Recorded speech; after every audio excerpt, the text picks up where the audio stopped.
الشيطان الرجيم. بسم الله الرحمن الرحيم. وآتينا موسى الكتاب وجعلناه هدى لبني إسرائيل. اور ہم نے موسیٰ علیہ السلام کو کتاب تورات عطا کی اور ہم نے اس کو بنی اسرائیل کے لیے ہدایت کا ذریعہ بنایا. اللہ تتخذوا من دونی وکیلا، کہ تم میرے سوا اپنا کوئی کارساز مت بناؤ. ذریت من حملنا مع نوح، اے ان لوگوں کی نسل جن کو ہم نے نوح کے ساتھ سوار کیا تھا. انہ کان عبدا شکورا، بے شک نوح علیہ السلام بڑے شکر گزار بندے تھے. سورہ بنی اسرائیل کی اس دوسری آیت میں اللہ تعالیٰ نے موسیٰ علیہ السلام کا ذکر فرمایا، اور پہلی آیت میں حضور صلی اللہ علیہ وسلم کے عظیم معجزے معراج النبی کا تذکرہ فرمایا.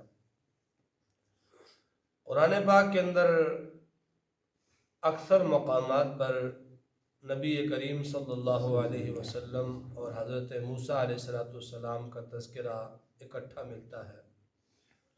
کہیں آپ صلی اللہ علیہ وسلم کا ذکر کرنے کے بعد موسیٰ علیہ السلام کا ذکر شروع ہو جاتا ہے، کہیں موسیٰ کے تذکرے کے بعد آپ صلی اللہ علیہ وسلم کا تذکرہ شروع ہو جاتا ہے.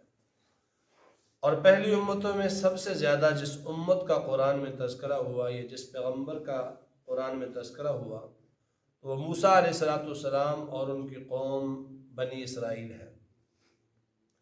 فرمایا وَآتَيْنَا مُوسَى الْكِتَابَ، ہم نے آپ کو معراج کے سفر پر لے گئے، معراج سے تحفے تحائف دیے. اس سے قبل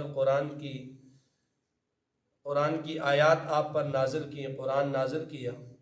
اسی طرح وَآتَيْنَا مُوسَى الْكِتَابَ، ہم نے موسیٰ علیہ السلام کو بھی کتاب دی.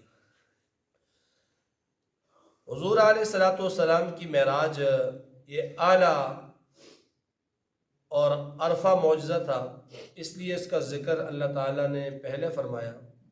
معراج میں نبی کریم صلی اللہ علیہ وسلم اللہ تعالیٰ سے ہم کلام ہوئے تھے، اور موسیٰ علیہ السلام کی معراج کا بھی ذکر قرآن میں ہے کہ انہوں نے اللہ سے ہم کلامی کی تھی، لیکن کوہ طور پر کی تھی. جب وہ شعیب علیہ السلام سے واپس آ رہے تھے، رستے میں اندھیرا تھا، دور ایک روشنی نظر آئی تو وہ طور پر آگ لینے کی نیت سے وہ چلے گئے، اور وہاں پر اللہ سے ہم کلامی بھی ہوئی، اور اللہ کی طرف سے تورات بھی موسیٰ علیہ السلام کو ملی.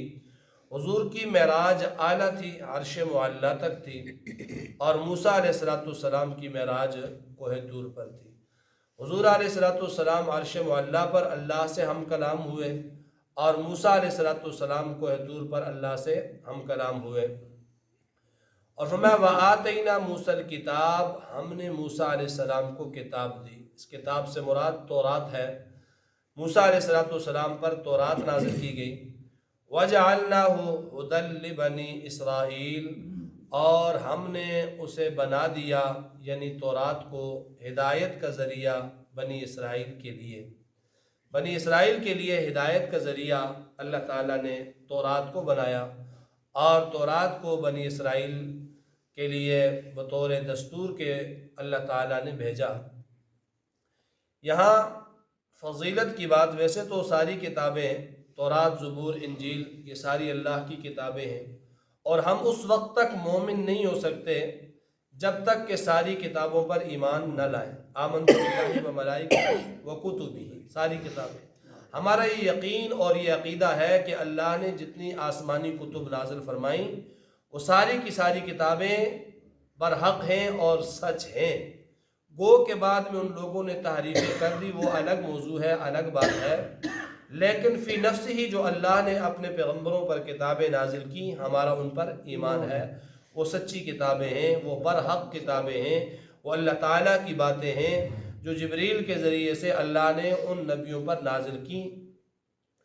لیکن قرآن میں اور ان کتابوں میں ایک فرق یہ ہے کہ یہاں تورات کا ذکر کر کے اللہ نے تورات کی ایک حد بیان کی کہ ہدی لبنی اسرائیل، کہ تورات صرف بنی اسرائیل کے لیے ہدایت ہے، تورات کی تعلیمات صرف بنی اسرائیل کے لیے ہیں، تورات پر عمل پیرا ہونے والے صرف بنی اسرائیل ہیں، تورات صرف بنی اسرائیل کی ہدایت کا ذریعہ ہے۔ اور جب نبی کریم صلی اللہ علیہ وسلم پر اترنے والی کتاب قرآن پاک کا ذکر ہوا تو اللہ نے فرمایا ہدی للناس، صرف مسلمانوں کے لیے نہیں بلکہ ہدی للناس، تمام انسانیت کے لیے قرآن ہدایت ہے۔ حضور علیہ السلام کا اپنا تذکرہ جہاں قرآن میں اللہ نے کیا تو کیا فرمایا وما ارسلناک الا کافۃ للناس، اور موسیٰ علیہ السلام کا وَلَقَدْ أَرْسَلْنَا نُوحًا إِلَىٰ قَوْمِهِ، نوح کو بھیجا کہاں؟ ان کی قوم کی طرف، تو وہ قوم کے لیے تھے، بنی اسرائیل کے لیے تھے۔ اور نبی علیہ السلام کا جہاں ذکر کیا اللہ نے وَمَا أَرْسَلْنَاكَ إِلَّا كَافَّةً لِلنَّاسِ، تمام انسانیت کے لیے آپ کو نبی بنا کر بھیجا۔ اور موسیٰ علیہ السلام کی امت کا بھی بارہا ذکر آیا، لیکن وہ بھی امت ایک محدود امت تھی، ان کے بعد عیسیٰ علیہ السلام کی امت آ گئی۔ اور جہاں امت محمدیہ کا ذکر آیا تو اللہ نے قرآن میں کہہ دیا کنتم خیر امت اخرجت للناس، اخرجت للناس، تم بہترین امت ہو جو لوگوں کے لیے نکالے گئے ہو۔ تو امت بھی آخری سب کے لیے، کتاب بھی عالمی سب کے لیے، اور رسول بھی عالمی سب کے لیے، اور یہی ختم نبوت کی دلیل ہے کہ پہلے نبیوں کے بعد دوسرے نبی آتے رہے، پہلی کتابوں کے بعد دوسری کتابیں آتی رہیں، پہلے نبی جتنے بھی آئے وَإِلَىٰ عَادٍ أَخَاهُمْ هُودًا، حضرت ہود کا تذکرہ آتا ہے تو صرف قوم عاد کی طرف ان کو نبی بنا کر بھیجا گیا، قوم صالح کو، اور قوم صالح کے لیے صالح علیہ السلام کو، قوم شعیب کے لیے شعیب علیہ السلام کو، یعنی وہ اپنی محدود قوموں کے لیے نبی بنا کر اللہ نے بھیجے، اور اس کے بعد ان کے چلے جانے کے بعد اور نبی آئے۔ اور جب نبی علیہ السلام کا ذکر ہوا تو ہدی للناس، کہ ساری انسانیت کے لیے آپ نبی ہیں، تو آپ کے بعد نبی کسی اور نبی کے آنے کی گنجائش اللہ نے چھوڑی نہیں ہے، قرآن کے بعد کسی اور کتاب کے لیے اللہ نے گنجائش چھوڑی ہی نہیں ہے، اس امت محمدیہ کے بعد کسی اور امت کے آنے کی اللہ نے گنجائش نہیں چھوڑی، بلکہ یہاں پر اللہ نے مہر لگا دی قرآن آخری کتاب، رسول آخری رسول، اور امت آخری امت۔ فرمایا ہدی لبنی اسرائیل، ہم نے تورات کو بنی اسرائیل کے لیے ہدایت کا ذریعہ بنایا۔ اور آگے تعلیمات کیا تھی تورات کی، اس کی طرف اشارہ کیا۔ تورات کی تعلیم تھی اللہ تتخذوا من دونی وکیلا، میرے سوا اپنا کارساز کسی کو مت بناؤ، اللہ تتخذوا من دونی وکیلا، میرے سوا کسی کو اپنا کارساز مت بناؤ۔ اور یہی تعلیم سارے کے سارے انبیاء کی تھی۔ آپ قرآن پاک کے اندر جتنے انبیاء کا بھی تذکرہ پڑھتے ہیں، ان کی دعوت جو ہے وہ آپ قرآن میں دیکھتے ہیں تو ان کی دعوت کیا تھی؟ ان اعبدوا اللہ، ان اعبدوا اللہ ما لکم من الہ غیر، ایک اللہ کی عبادت کرو، تمہارے لیے اللہ کے سوا کوئی معبود نہیں ہے۔ سارے انبیاء کی یہی تعلیم تھی، جناب نبی مکرم صلی اللہ علیہ وسلم کی بھی یہی تعلیم تھی۔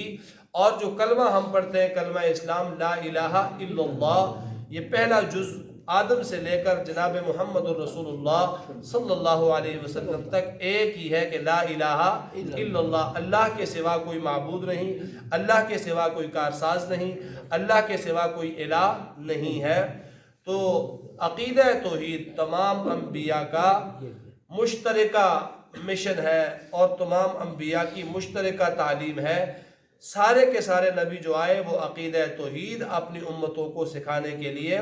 تو موسیٰ علیہ السلام آئے تو کیا کہنے کے لیے؟ اللہ تتخذوا من دونی وکیلا، میرے سوا کسی اور کو معبود مت بنانا، کارساز مت بنانا۔